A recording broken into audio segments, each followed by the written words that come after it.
Well, it's still good morning, Nigeria, on the network service of the NTA. Our first conversation this morning borders on the last Friday's tragic plane crash in Kaduna, which claimed the life of the Chief of Army Staff, Lieutenant General Ibrahim Atahiru, and 10 military officers who were with him on that ill-fated flight. Now, the other officers included the Acting Chief of Military Intelligence, Brigadier General Abdulkadir Kulia, Chief of Staff to the late Chief of Army Staff, Brigadier General Mohammed Idris Abdulkadir. There was also Brigadier General Olatunji Lukman Olainka, as well as the aide-de-camp to the Chief of Army Staff, Major Lawal Aliu Hayat, and Major Nura Hamza. And others were the pilot of the ill-fated aircraft, Flight Lieutenant Taiwo Olufemi Osoni, Flight Lieutenant Alfred Ayodeji Olufale, and Sergeant Opeyemi Isaiah Adishina, and Sergeant Umar Saidu, and aircraftman Olamide Matthew Oyedepo. Already, President Muhammadu Buhari has directed that the national flag should be flown at half-mast on all public buildings and residences in honor of the fallen heroes. And joining us now from our Joyce Network Center for this conversation, we would like to welcome Brigadier General John Temlong, who was the first commander of the Multinational Joint Task Force, and also former President, Alumni Association of the National Defense College. General Temlong, pretty sad morning, but regardless, we welcome you to Good Morning Nigeria. We welcome you to Good Morning Nigeria. And with us in the studio here in Abuja, we have our regular security analyst, Dr. Kabiru Usman. It's a delight once again to have you on Good Morning Nigeria, Kabiru. Good morning. Thank you. Good morning. All right, I was just wondering, General Temlong, if you can hear me, and we also hope we can get your audio. You joined us from our Joyce Network studios. The President has described the Kaduna crash, as it were, as a mortal blow to the armed forces. This is indeed a very sad occasion. The armed forces have also been given today off, being the 24th of May, and flags are to fly at half-mast. Can you try to capture for us the gravity of this loss of not just the Chief of Army Staff, but also the intelligence chief and other officers in the way and manner that it happened on Friday evening? Well,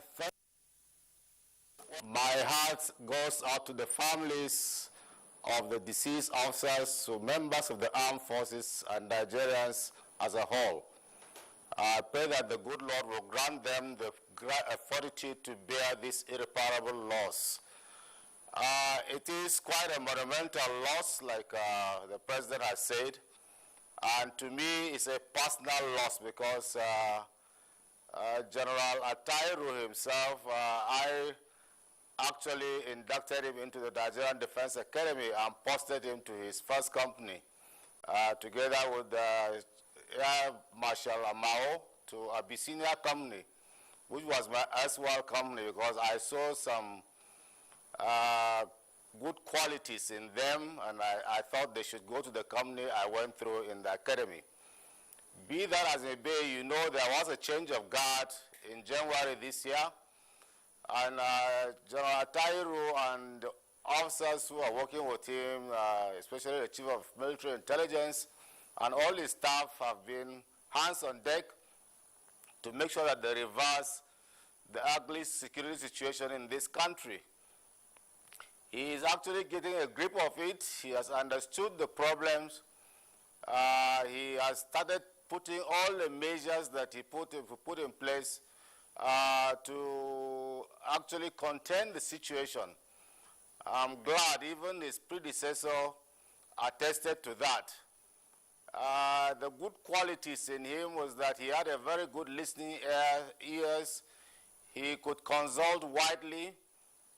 He could talk to some of us who are either his instructors or who had commanded him in the past, and to seek for advice. And so you could see it was a broad-based approach to fighting the insurgency that he was conducting. A very good team player, and you could see that all his officers were carried along to do what he was doing. He had a good grasp. He had the energy, he had the drive, and he had the passion to do what he was given. He was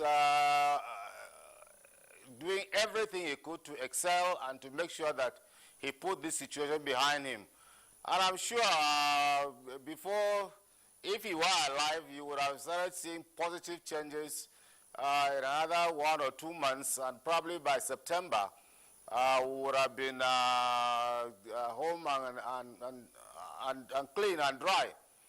But be that it may be as it is, the Lord knows and has given us and has taken him away.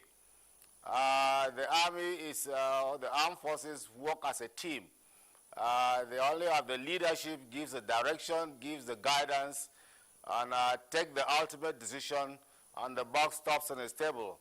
But there are other players in the team who have been working and planning with him. There is the commander on the field there, who too has been planning with his staff and has been receiving guidance from the army headquarters, from the chief, to carry out what he's supposed to do.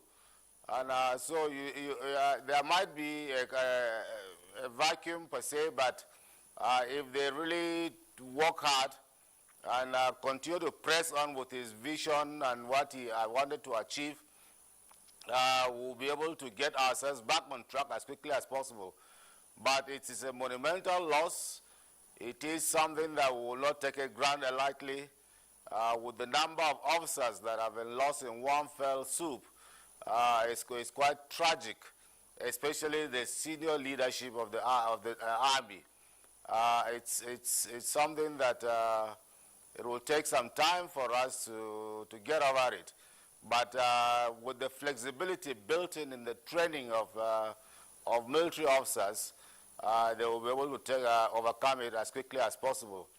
It's quite tragic, very, very tragic. I pray that we don't have these sort of things again. But definitely, we have to move as quickly as possible, because the country continues. The military have an adage that soldier goes, soldier come, the barracks remains. We lost soldiers in the war. Even on a daily basis, sometimes we lost officers and men in the unit, but you don't have to stop fighting. You continue fighting. When your colleague is hit by a riot, you call in the medics to evacuate, and you continue advancing. You don't go back and retreat. No. You press on to meet your objective. And that's why it's something that we have given our lives for it. And we pray that their lives will not have gone in vain, because they died in the line of duty with their boots on, not sleeping somewhere or running away as cowards, but actually died in the line of duty, and that's the ultimate you pay for your country. And that is the price for joining the armed forces. Sometimes it beats me hollow when you see Nigerians not actually looking and appreciating the sacrifices that these men and women do give out for this country. You rightly pointed out about what their families will be feeling, whether they just, is it announced to them, or you have to go and this thing.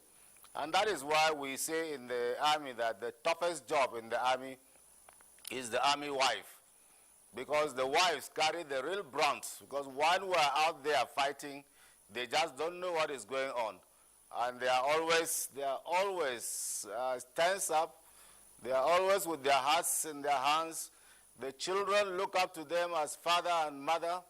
They have to do all this things. And you can imagine when the news was broken to these families, and you saw how they were at the Senate at the National Cemetery, you saw the state and mood they were inside. Quite beautiful. Yeah, really quite beautiful indeed. And of course, that is one tragic loss to a nation, one too much and too many. Dr. Kabiru, How would you describe the late Chief of Army Staff and other fallen heroes, especially in relation to their contributions to the fight against insurgency and banditry in this country, given what really happened?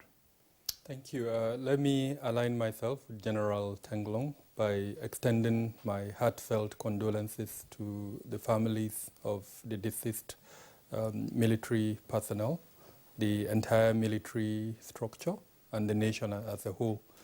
Now, having said that, as an outsider, there are a couple of visible things that emerged over the last 4 months that would give us an indication of what General Atahiru's leadership meant for the army, and then, of course, by extension, the military. The country is currently faced with a couple of existential threats. Number one among them is the terrorism, especially in the northeast, and then banditry. Now, just to put this in context, the military is deployed in about 34 states of the Federation at the moment, and the army, as a unit in the military, is spearheading that deployment more or less, even though with the support and participation of both the Air Force and the Navy in certain regions. But in terms of strength, in terms of number, the Army is playing that lead role. And now this is the Chief of Army Staff who is giving direction, both strategic and operational, for this deployment in 34 states. And then unfortunately, in one fell swoop, unexpectedly, he dies. So definitely there is a gap. Now, in terms of the visible effort that he has made in the 4 months that he led the army, in the Northeast, as an example, he changed the name of Operation Lafia Doli. For those who don't understand Hausa, Lafia Doli means peace by force. He changed by all means. He changed it to Operation Hatinkai, which means coming together. So to an extent, removing the force out of the operation and saying that, look, come, let's work together. Let's find a way out of this.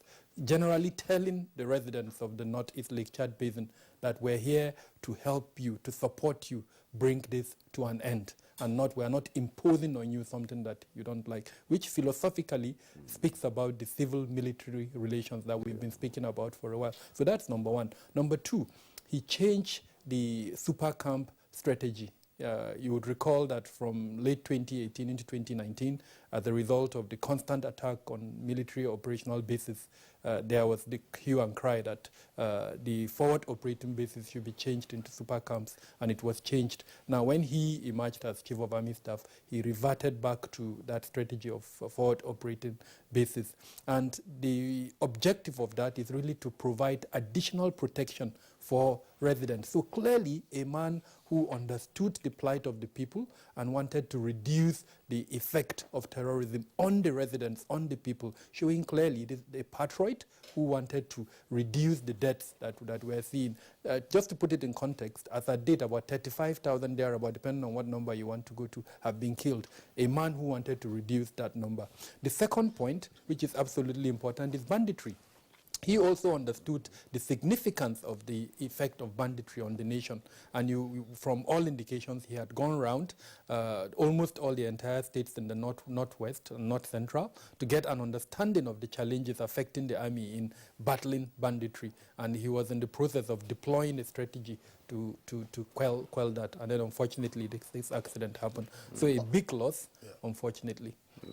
Part of what we had heard, at least since the new service chiefs came on, was that there was now greater synergy amongst the services in the fight, not just against insurgency, but indeed combating other issues that now engage the attention of the armed forces, banditry, kidnapping, and all that. That's quite a unique development. I heard and I saw the Chief of Defense Staff, General Elio Irabo, give a authoritative remark at the funeral, urging the soldiers who are alive to carry on, just along the same line that General Temlong was saying earlier. So, but this will also require support from the civil population, because sometimes we we appear not to recognize the harm that our men and women face on the front lines. This, of course, was clearly in the line of duty.